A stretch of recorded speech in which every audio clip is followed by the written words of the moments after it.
One of the goals of this conference is to determine what direction Agata should take to expose the gold cartel and see what we can do to end this nightmare for many people. Therefore, I thought it would be both helpful and beneficial for people here to know where Agata has been. One important point to make is that from day one, Agata has gone the route that our Americans are supposed to go in our democracy, and that is that we call on the politicians and press to have our opinions and facts be reviewed. Only a couple of months after I was on CNBC, I met with James Saxon, who's the chairman of the Joint Economic Committee, and his staff at the nation's capital. And at that time, we were trying to do something to be of help to dissuade the IMF from selling gold, which many of you will remember.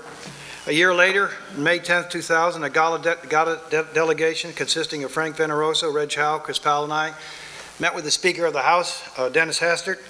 A short meeting became a long one. He arranged an afternoon meeting with Spencer Backus of Alabama, who is the chairman of the House Subcommittee on Domestic International Monetary Policy Gold Oversight. He brought 8 of his staff in. We realized later they were just trying to figure out what we knew. And then later that day, the next day, I went and met with every House and Senate Banking Committee member staff and dropped off this book, which has been downloaded something like 30,000 times off the internet, Gold Derivative Banking Crisis, which we believe is coming down the road. Then in February 2001, another year later, I went to the Indaba Gold Conference in Cape Town, South Africa. In addition to seeing our hero, Brett Kebble, again, I met the indomitable Peter George, who took me out to the countryside to meet a friend of his, Chris Hellinger, in Franschhoek, a gold advocate, and over lunch with some of other Peter's friends, and I was bemoaning the fact about how it was so difficult to get the financial press to give us the time of day, and especially the Business Day magazine and so on, the South African business press. And he said, well, we'll fix that. And over lunch, they arranged in 2 days to put up $50,000 to put up this ad in the Business Day magazine, which came out 2 days later, called Gold Price Manipulation was the title. In that ad, we denounced the hedgers at the time, and we think that we've been told that Agata made a big impact on people that were forward selling at very low prices and keeping the price lower than where it would have been. And we made mention of that in our presentation, and it didn't go over so well with Anglo Gold at the time. When this was coming out, and people were all around as I was going around the Indaba conference, you could see them reading this thing, frowns on their faces, of course. The bullion dealers were all there.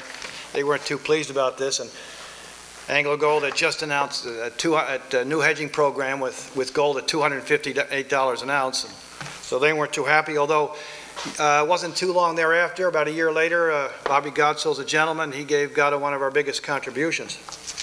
Barrick Gold, on the other hand, as Chris Powell said, is an entirely different story, as the Blanchard case attests to.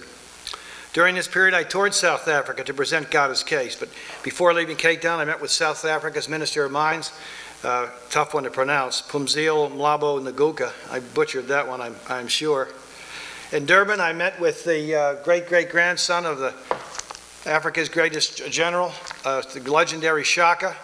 We fashioned our early plan to defeat the gold cartel and his enveloping horn strategy. It worked well for him and worked well so far for us too.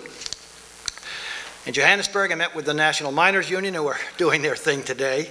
As we all know, there's a big strike going on in South Africa, and went on to Pretoria to make a presentation to the South African Reserve Bank and other government officials. Now, that trip was a prelude to our Agata African Gold Summit in Durban on May 10th, 2001. We had 5 sub-Saharan nations there, African nations, the Reserve Bank, the mining unions, many gold companies. It was prime time. They gave us prime time television coverage on SABC, and it was a big hit. Later that year, this paper here, the New African, ran a 4-page series on the gold market, and all of it was about what Agata had to say. One title was Why the King Gold Has No Clothes, Manipulation of the World Gold Market Exposed. And the other one was With Friends Like These, How the Clinton administration and its friends, who had publicly pledged to help Africa out of poverty, rigged the gold market to Africa's detriment.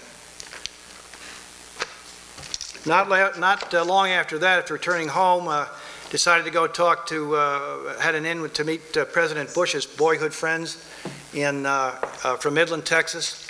And after, Rubin and Clinton and the Democrats being so bad, we thought we would give the Republicans a shot. So I went down and met with Tom Craddock, who is the most powerful politician in Texas today. And he listened intently, and it was very nice. And he did two things about the president. He said, one, everyone knows about his loyalty.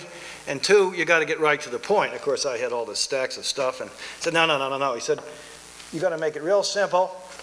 You send this two-page executive summary, and I'll make sure the president gets it on his private fax.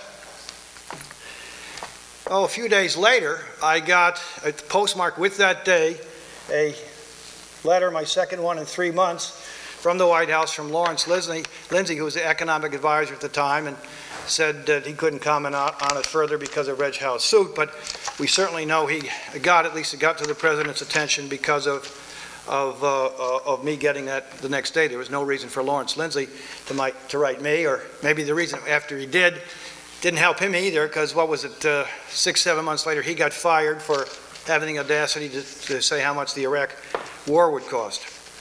We went on to the Washington Press Club, got a press conference there. It was covered by C-SPAN. It's about our third or fourth trip to Washington.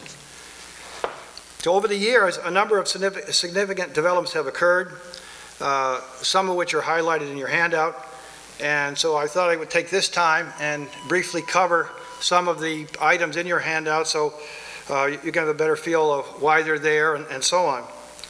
What is important to keep in mind that everything that God has come across in the last 6.5 years hangs together. Our premise from day one is supported by all the different people and speakers you're going to hear, and has gone on for all that time, and nothing we have found contradicts the basic thesis and everything else that supports it. Here's my old colleague Frank Venerosa's presentation at the God of African Gold Summit, Facts, Existence, and Logical Inference, a presentation on gold supply, demand, gold derivatives, gold loans. Big title there. In my opinion, this paper is pivotal to comprehending what lies ahead for the price of gold, because Frank's work is pivotal in understanding what the central banks have and what they don't have. Then this past year, Frank did another piece, a monthly review of gold, in which he destroys the gold demand work by Goldfield Mineral Services and the World Gold Council, the main spokesman for the gold industry. I'd like to give two quotes from Frank's piece, and he doesn't mince any words. He said, I believe the most recent Goldfield Mineral Service statistics are now distorted to the point of the ridiculous. The GFMS estimates of gold demand are so removed from historical trends and current market reports that they become ludicrous. In a sense, with their recent statistical shenanigans, GFMS has now fully discredited itself. And these are the people that the investment world are listening to the true status of the gold market. There's Gibson's Paradox Revisited. Professor Summer analyzed gold prices that Reg Howe did. It's a brilliant piece which reviews a paper co-authored by former Treasury Secretary Lawrence Summers, who wrote this when he was a professor at Harvard. And it's a key to understanding one of the main motives for the gold price for rigging the market. I keep asking, well, why would they do this? A quote from that piece, assuming as Barsky and Summers assert that the Gibson Paradox operates in a truly free gold market, as it did under the gold standard, gold prices will move inversely to real long-term rates, falling when rates rise and rising when they fall. In other words, by suppressing the price of gold, U.S. has held its interest rates lower than they would be if gold were allowed to trade freely. There's James Turk piece, More Proof, another one of his superb efforts. And through a completely different calculation, he comes up with similar gold loan numbers as Frank does, which in turn supports Reg Howe's derivatives work, which comes up from a wholly different methodology. Once you really get into these pieces, and it's not easy reading, but you can fully understand that the central banks have less than half the gold they say they have, and I'll be getting into that tomorrow because I think this is the key point I would like to get everyone to appreciate and understand at this conference. I wrote a brief piece of work called The Bank of Italy Confirms Gold Cartel, IMF Gold Deception. And this is a bombshell finding, was gathered by, what I say, God is Harry Potter, Andrew Hepburn, who is a brilliant kid, now works with John Embry at Sprott. And the bottom line is, Andrew caught the IMF in a blatant lie about what's going on with central bank gold reserves. Andrew asked the IMF the following question: why does the IMF insist that members record swap gold as an asset when a legal change in ownership has occurred? The IMF answered, and we have this in writing, it's documented, this is not correct. The IMF in fact recommends that swap gold be excluded from reserve assets. Andrew wouldn't stop there. He went to on the Central Bank of Philippines website, quote, beginning in January 2000, in compliance with the requirements of the IMF's Reserves in Foreign Currency Liquidity Template under the Special Data Dissemination Standard, gold swap certificates by the BSP with non-central banks should be treated as collateralized loan. Thus, gold under swap arrangement remains to be part of reserves, and a liability is deemed incurred corresponding to the proceeds of the swap. Andrew got the same stuff back from the European Central Bank, and I think the Bank of Finland. Which, by the way, this is a great story. You know, on the internet, which is how God has come to where we are today to meet all these people, that's how we all met. I never met Chris Powell or anyone else here beforehand. So you really don't know people. And we thought Andrew Hepburn was because of the brilliant work he did, some 45-year-old attorney and, you know, really well schooled and brilliant. And Reg Howe went up to Toronto one time to meet him, and we're going to get together for dinner, and he said, you're not going to believe this. And he said, what? And he said, no, I'll tell you later. He said, you just won't believe it on the phone. Bottom line is, Andrew Hepburn, when he did all this work, was 16 years old in high school. He's about this big with moppy hair, and he looks like Harry Potter. So we have nicknamed him Harry Potter because he's God as wizard. I think John Embry has the best term for him. I heard he said if Harry was about 7 inches taller, he'd be one of the premiers of Canada in another 15, 20 years. Then there's Oleg Mozakov's presentation, the Deputy Chairman of the Bank of Russia, Perspective on Gold, Central Bank Viewpoint. It was presented to the London Bullion Market Association Forum at the Bolshoi Kapinski Hotel in Moscow on June 3rd. And I think this really shook up a lot of the bullion dealers there because he gave his speech in Russian, and the only words he mentioned in English was Gold Antitrust Action Committee. Yeah, and that woke everybody up if they were sleeping during his speech, I can assure you.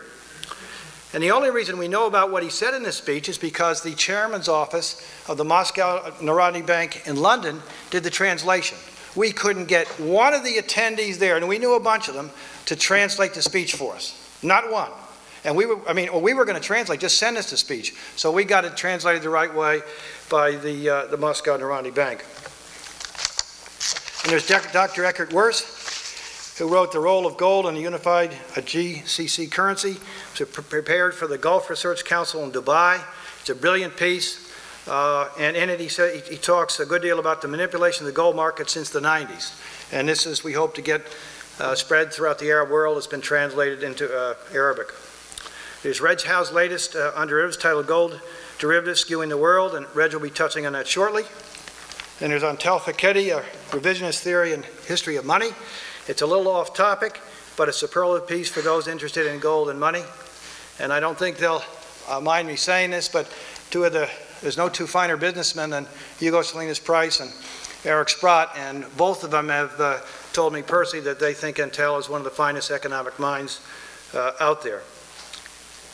And later on, you'll be getting this separate piece by John Embry and Andrew Hepburn, Not Free, Not Fair, the long-term manipulation of the gold price, which we passed out at John Embry's presentation at dinner. And then this study goes into a thorough detail of a lot of the things involved of the manipulation of the price of gold. So tomorrow I'm going to be addressing what I think are the main points I'd like to get to you all after 6.5 years worth of work. I think it's real simple what we can do, and we'll talk about that tomorrow. So I don't know how we're doing for time here, but if